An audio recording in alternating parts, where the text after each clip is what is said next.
So to clean things up in the driver and passenger area, I'm pulling up the center cover over the transmission, and it's one piece that goes over and covers the end of this chassis member, and then there's a couple pieces that go together to cover over the brake master cylinder.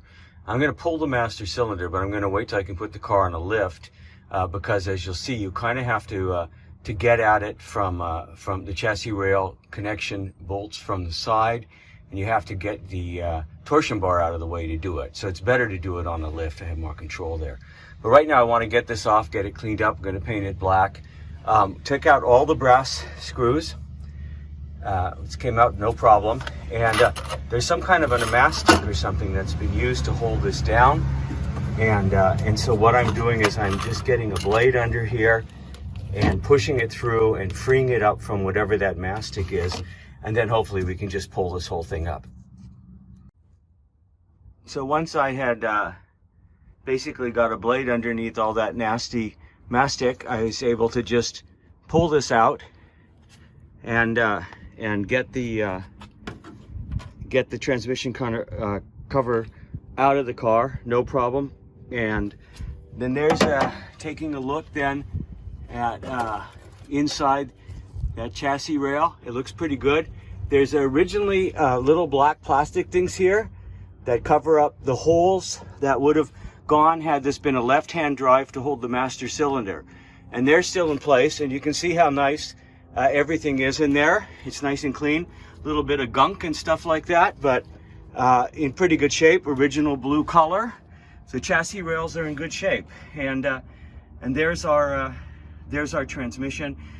transmission mounts, and you can see this mastic that was used, very sticky still, but you know, the good thing about it is it kept any water from getting in from the floor into those chassis rails, and that's why they look so nice.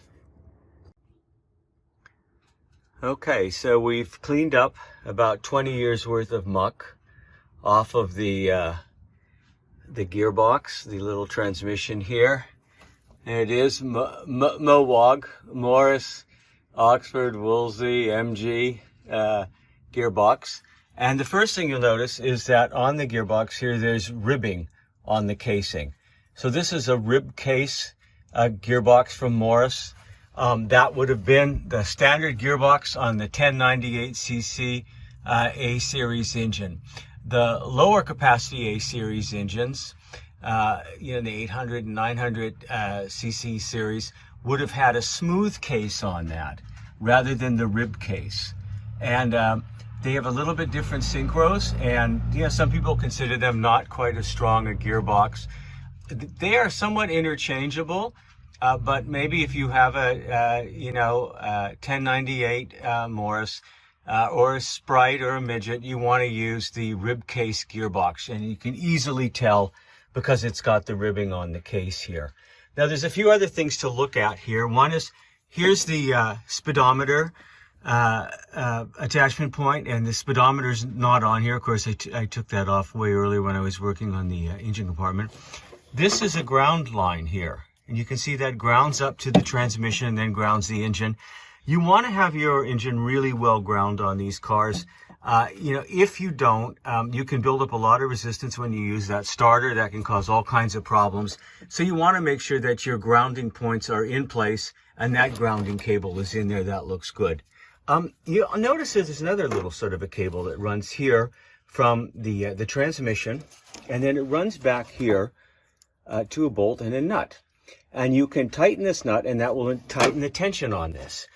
That is a little stay that's set up there, and you can see it's on this cross member. It's not on the transmission, it's on the cross member and attached to the transmission here.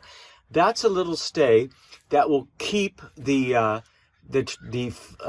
the engine, the transmission, and your fan from crashing into your radiator. Let's say you brake really hard and your motor mounts are a bit soft and you've got movement in the engine.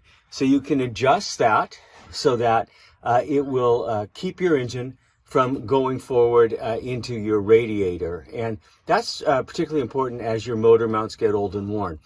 What's really interesting for me is there's two transmission mounts on the back of this thing. Of course, there's two motor mounts up in the front as well. these look to be in really good shape.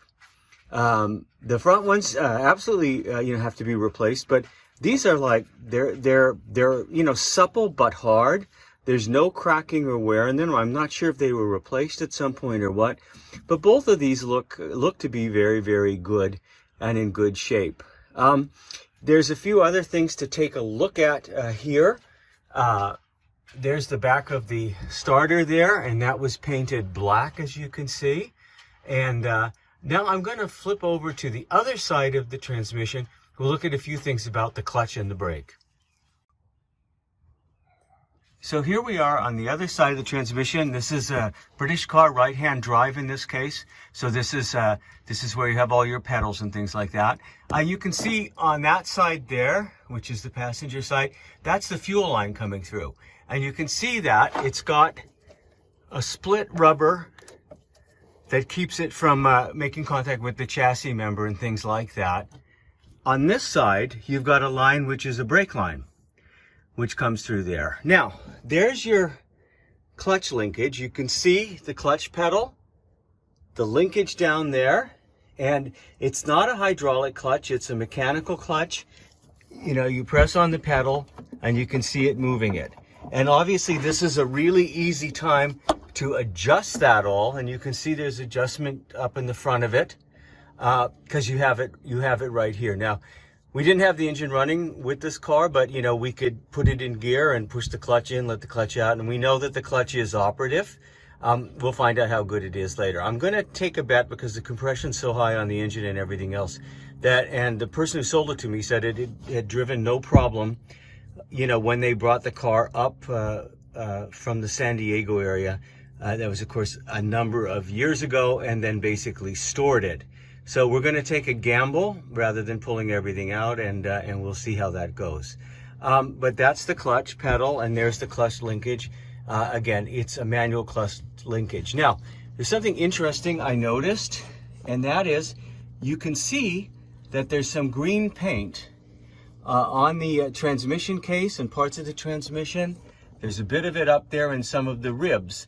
Now, I've seen some of these with green paint on them. It seems to be the same color of green that you would find in the on the Morris engine. I just am not sure. It was perhaps the case that these were completely painted green. Could have been that someone had the engine out, rebuilt it, and decided to paint everything green. But there's not much green except a few spots, and you can see it there and there. I am not going to go back to green on it. I think I'm going to leave it, with the natural aluminum finish here on it. There you see a transmission number down below. Remember, this is the remote linkage up here. It has a number on the other side, and there you can see the transmission number down below here on this ribcase transmission.